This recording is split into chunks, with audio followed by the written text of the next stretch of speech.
Célébration des écureuils à leur retour à Cotonou. Un géant concert a eu lieu au stade de l'Amitié. Général Mathieu Kérékou, le ministre Oswald Omeki invite à maintenir le cap pour l'avenir des écureuils.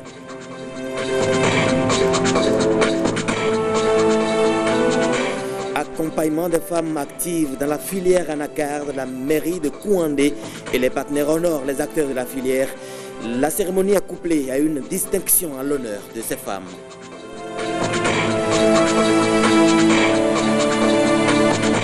SOS inondation dans la commune d'Adjara. Les dernières pluies ont laissé des séquelles dans plusieurs arrondissements. Les autorités demandent du soutien. On fait le point du sinistre dans ce journal.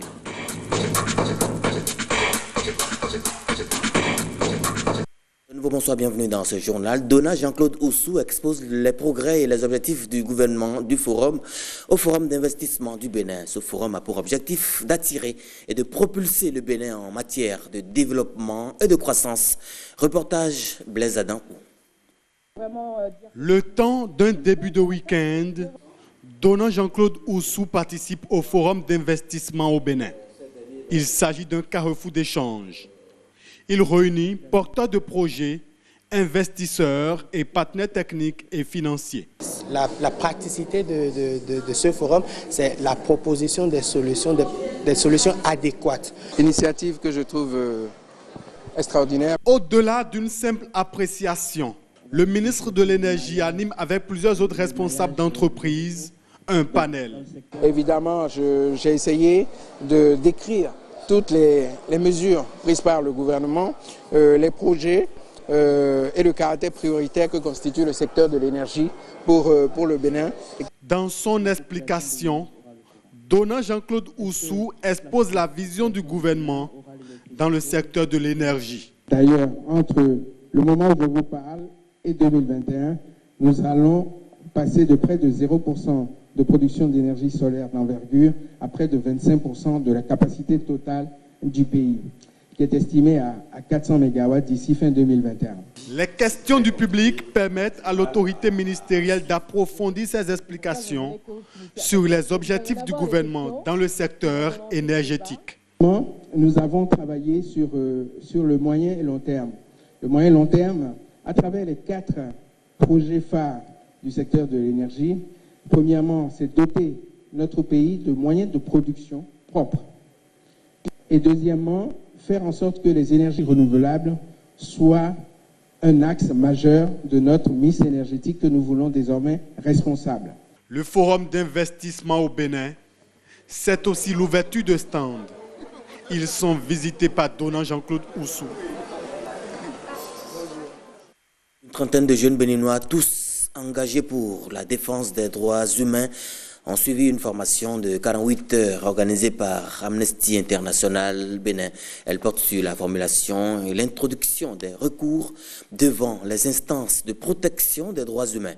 Ils ont reçu leurs attestations de fin de formation dans la soirée de ce samedi à Cotonou, Lénaïk Agbazaou et Amitié Sabidi. Sourire aux lèvres, ces jeunes activistes, militants des droits de l'homme, reçoivent leurs attestations de fin de formation. Ils sont désormais mieux outillés pour formuler et introduire des recours devant les instances de protection de la personne humaine. Un renforcement de capacité qui a pour maître d'orchestre la section Bénin de Amnesty International. Nous avons choisi, ayant constaté la faible mise en œuvre, sinon carrément l'oubli de l'article 40 de notre Constitution par rapport à l'éducation aux droits humains de la population, de focaliser à partir de cette année notre action sur la jeunesse, qui fait quand même plus de 60% de notre population, pour les rendre plus sensibles à la chose des droits humains en général et plus particulièrement à mettre à l'épreuve les mécanismes juridictionnels de notre pays, de la sous-région et du monde entier sur la question des droits humains. Pour le faire, des consultants formateurs ont été mobilisés avec tous les ingrédients pédagogiques nécessaires. Ce n'est pas des jeunes qui sont venus seulement, c'est des jeunes qui avaient déjà fait des productions et qui étaient plus ou moins prêts pour pouvoir faire le travail. Le travail s'est fait à travers les instruments internationaux, nationaux et les mécanismes en place pour traiter des recours, pour traiter des communications. Les mécanismes sont juridictionnels et sont aussi non juridictionnels. Et nous avons achevé la formation par une communication sur le droit de pétition. Pour rédiger un recours, je dois avoir des informations sur et chercher les articles, chercher la violation, voir quel droit a été violé et appuyer par les articles, et je ne dois pas rester dans l'anonymat. Les bénéficiaires de cette formation ont été retenus suite à un appel à candidature et proviennent pour la plupart d'associations de jeunes reconnus au plan national. Ils sont appelés à leur tour à impacter d'autres jeunes pour une meilleure saisine des juridictions compétentes en cas de violation des droits humains. Parlons à présent de la Coupe d'Afrique des Nations. Sénégal-Algérie, c'est désormais la finale de cette Coupe d'Afrique des Nations qui se déroule en Égypte. Les deux finalistes ont été connus à l'issue des demi-finales jouées aujourd'hui. Restant dans cette logique, l'association Bénin Excellence est une ONG qui œuvre dans le social. En prélude à la Coupe d'Afrique des Nations Égypte 2019, elle a fait don de 40 postes téléviseurs et 40 décodeurs aux maisons d'arrêt de Cotonou, d'Abomey Calavi et de Porto Novo, sans oublier Parakou. C'est pour permettre aux détenus de ce milieu carcéral de suivre en direct les différentes rencontres de la CAN. Christelle Tongodo, Ernest Tétégou. Depuis leur cellule, ils ont suivi en direct les différents matchs de la Coupe d'Afrique des Nations, au même titre que les autres en liberté. La chose a été rendue possible par l'association Bénin Excellence qui a mis à la disposition des détenus des postes téléviseurs et des décodeurs avec abonnement. C'était l'apothéose. Il fallait être là pour comprendre. Et ils ont vécu tout en direct comme les frères aussi qui étaient en liberté. Et une fois encore, par ma voix, ils remercient l'association Bénin Excellence. Au total, nous avons reçu environ 40 postes téléviseurs et ce n'est pas pour la maison d'arrêt de Cotonou seul. Il y en a à Abomey Calavi, à Porto Novo, à Parakou aussi. En dehors du social, l'association Bénin Excellence, en partenariat avec la Fondation Vallée, œuvre également dans la culture et la santé. À travers ce don, l'ONG entendait donner aux détenus la possibilité de suivre en direct les prouesses des écureuils à la CAN Égypte 2019. La motivation première, c'est dans le cadre où, comme tout Béninois de l'extérieur, en dehors de la prison, ils suivent tranquillement les matchs de la CAN. Donc nous offrons aussi cette grâce à ces détenus, ces personnes, nos frères qui sont incarcérés dans ces milieux, de suivre aussi ces matchs comme tout le monde et de vivre cette joie qu'anime tout Béninois. Les actions des ONG et autres sont très minimes dans les prisons.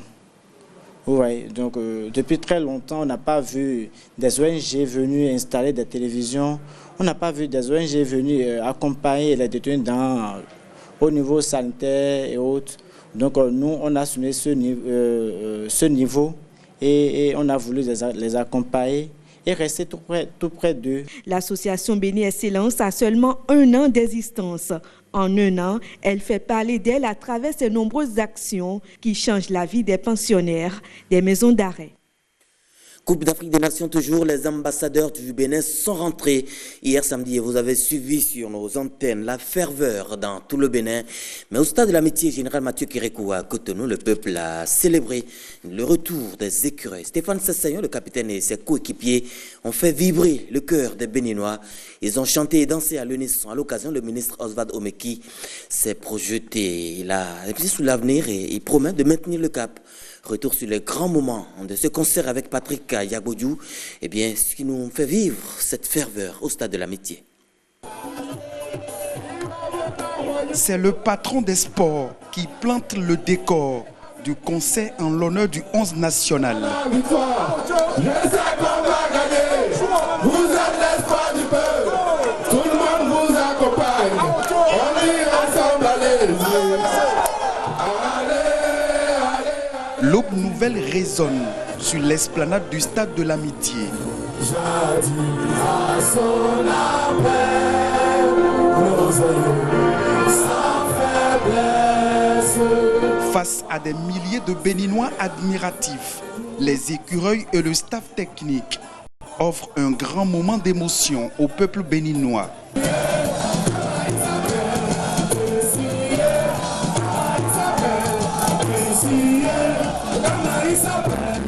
Loin des rectangles verts égyptiens, ces saignons et ses coéquipiers démontrent leur talent de danseurs.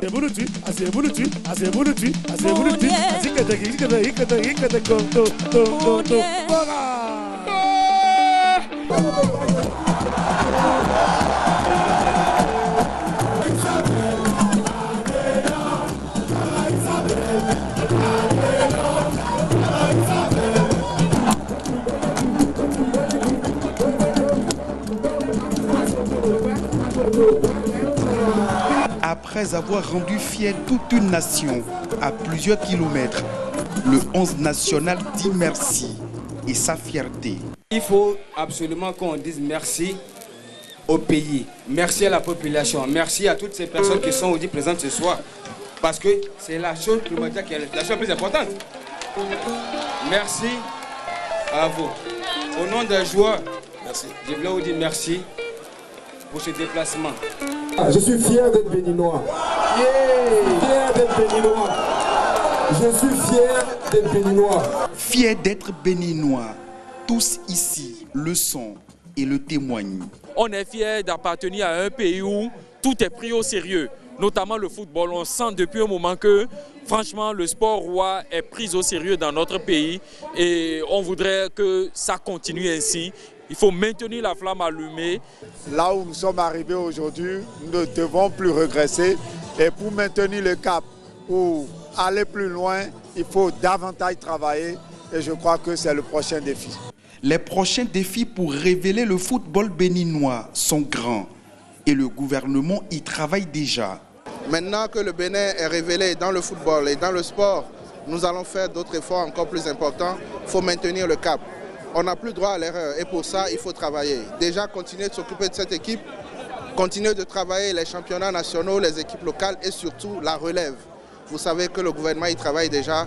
Je veux remercier le chef de l'État pour tout son soutien et dire aux Béninois que ce qui a commencé, ça va continuer. On va continuer de tout donner à notre pays. Le prochain challenge, c'est une qualification pour la Coupe du Monde et surtout, toutes les phases finales de CAN, nous considérons désormais qu'il nous faut aller aux demi-finales pour faire une belle performance. Réaliser de plus belles performances sur la scène du football continental et international, c'est désormais le challenge. Autorités et acteurs du football se projettent déjà pour faire rêver le peuple béninois, encore et encore. Un véritable nouveau départ dans le domaine du sport sous le leadership du président Patrice Talon. Sur un tout autre plan à présent, l'Agence territoriale de développement agricole Pôle 4, en partenariat avec l'ONG Technoserve et la mairie de Kouandé, accompagne les efforts des femmes qui s'activent dans la filière anacarde. C'était à travers une journée de valorisation de ces femmes. Eh bien, cette journée s'est tenue ce jeudi à Kandi. La célébration des femmes de la chaîne de valeur Cajou, doublée d'une distinction. Modeste Dompégan et Calvador à Rouanan. Deux moments forts ont marqué cette journée de valorisation des efforts de la femme dans la filière anacarde à l'hôtel de ville de Kouandé. D'abord, la cérémonie d'hommage aux femmes actives dans la chaîne de valeur Cajou. Il s'est agi dans un premier temps de la présentation des différents rôles de la femme dans la production et l'exploitation de l'anacarde. Les femmes ont des responsabilités dans la cueillette et s'occupent particulièrement du séchage et des tâches y afférentes, à savoir le semis et la récolte des cultures associées aux plantations, notamment la production vivrière. Elles participent aux activités en indépendante dans leur propre exploitation ou au sein de l'exploitation familiale, à savoir les champs de leur mari, qu'elles soient ou non rémunérées. Très peu d'entre elles sont détentrices de grandes exploitations.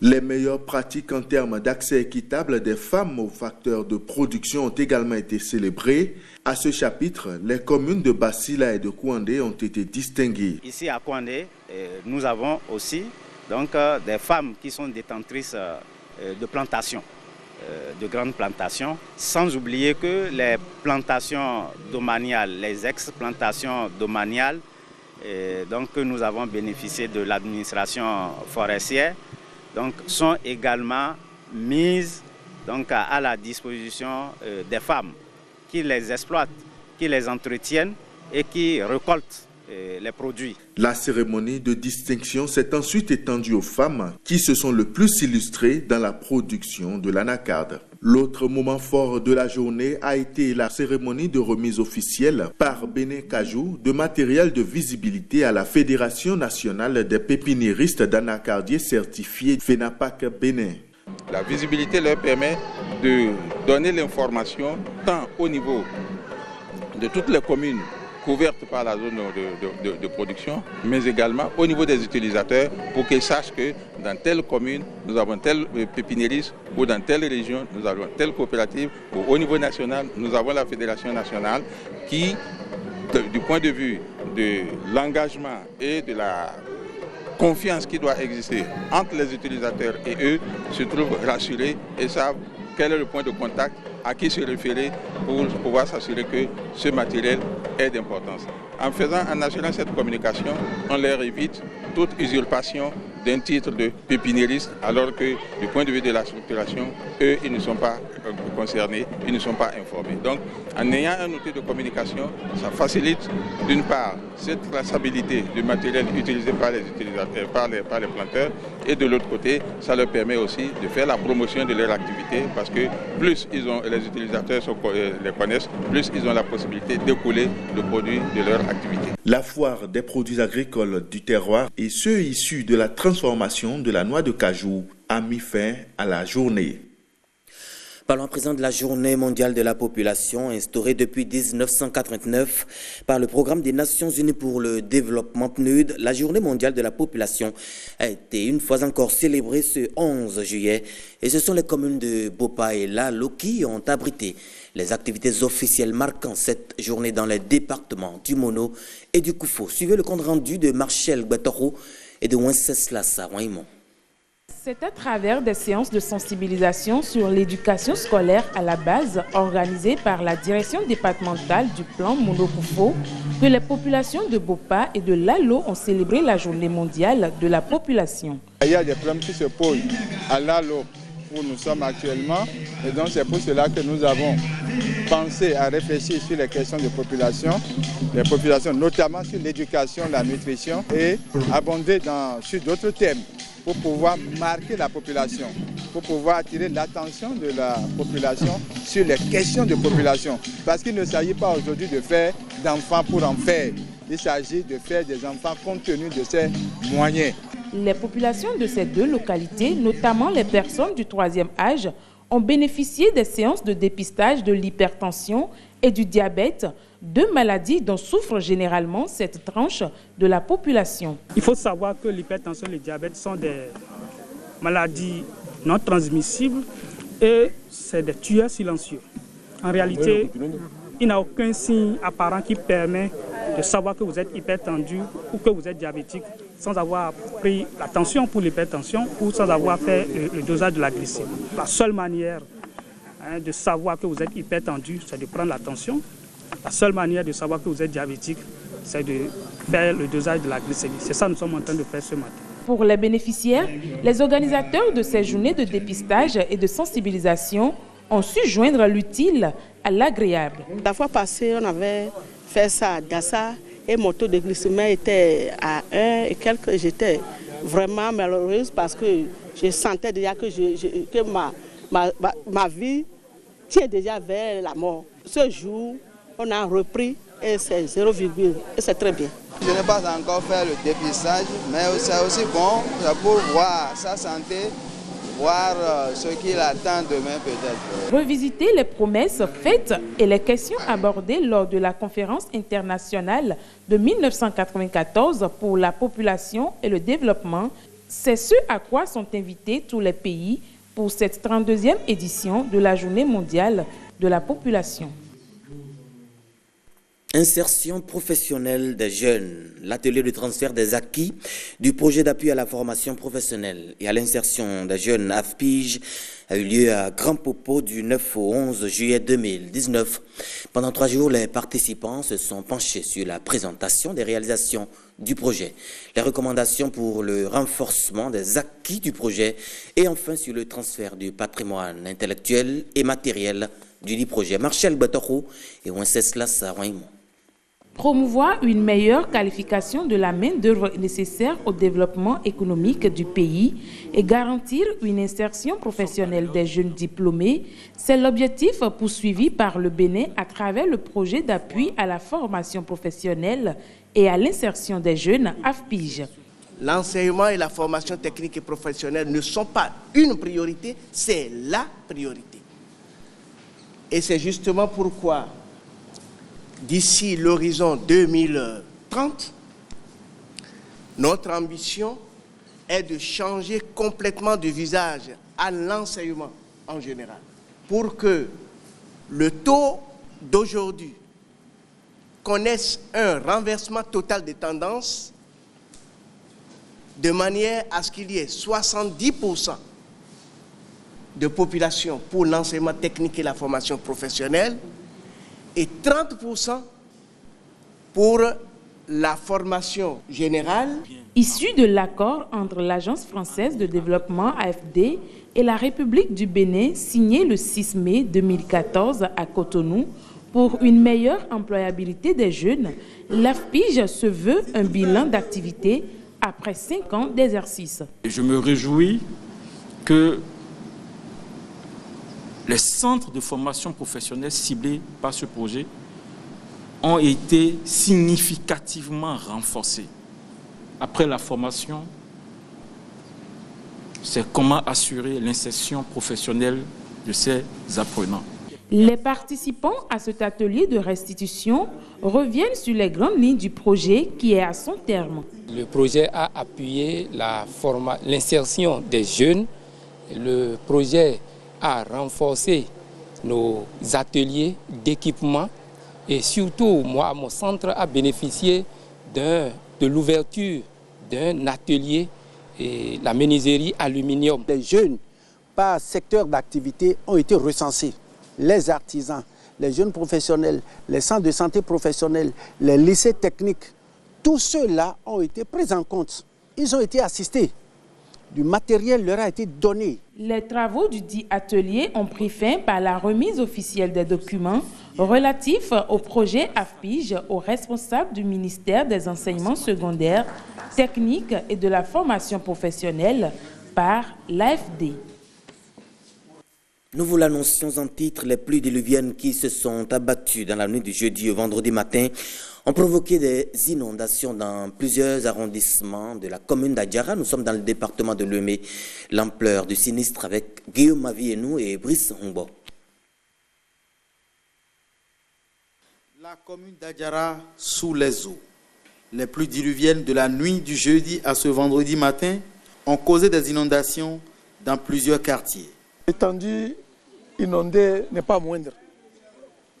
Quand vous me voyez, c'est déplorable. Les gens étaient déjà installés ici avant que nous on arrive. Donc ensemble, on va voir comment on peut faire. L'appel que nous allons lancer à la population, c'est d'éviter que les enfants patrouillent dans l'eau, puisqu'il y a un risque de l'électrocution. Nous avons aussi un appel à lancer au gouvernement par le biais du ministère de l'Intérieur pour qu'ils interviennent pour sauver notre population en détresse. De nombreux arrondissements sont concernés par ces inondations selon les autorités communales d'Adjara. Outre les habitations, plusieurs infrastructures socio-communautaires sont aussi touchées. C'est donc une situation vraiment désastreuse parce que ces eaux souillées constituent donc une véritable source de maladies pour nos populations. Il va falloir que vraiment le gouvernement nous aide à sortir nos populations de cette situation critique. La mairie va commencer à mener des actions avec les géomètres pour voir ce qu'il faut faire en attendant que l'État nous vienne en aide. À Adjara, populations et élus locaux s'en remettent donc à la protection civile en attendant une évaluation exacte des dégâts. Dans le cadre de la mise en œuvre des activités inscrites au plan de travail annuel, la direction départementale du tourisme, de la culture et des sports du littoral a organisé un sport d'entretien dans les différents arrondissements de Cotonou. Le carrefour Sainte-Cécile a abrité l'étape finale de cet événement. Robert Copin-Edor, Samson Thiomon. Troisième zone dans Fidrocin et nous voici aujourd'hui à Sainte-Cécile. Quatrième étape pour cette marche pour le bien-être des Cotonois. Durant 2 heures, ces sportifs se sont donnés à plusieurs exercices physiques après la marche proprement dite. L'engouement n'a laissé aucune catégorie d'âge indifférent. L'objectif fondamental est d'amener chaque personne à donner priorité au sport dans son emploi du temps quotidien. L'objectif principal n'est pas seulement d'en faire un sport avec une fédération, mais d'intéresser le maximum de participants. Le sport d'entretien n'est pas seulement une affaire des professionnels. 7 jours de stress, 7 jours d'activité intense, une journée que nous allons prendre pour redescendre tout cela est vital pour la santé. Un bilan positif pour cette édition et l'on se projette sur la prochaine. Vraiment, nous sommes satisfaits de cette mission sportive que nous avons commencé depuis un mois.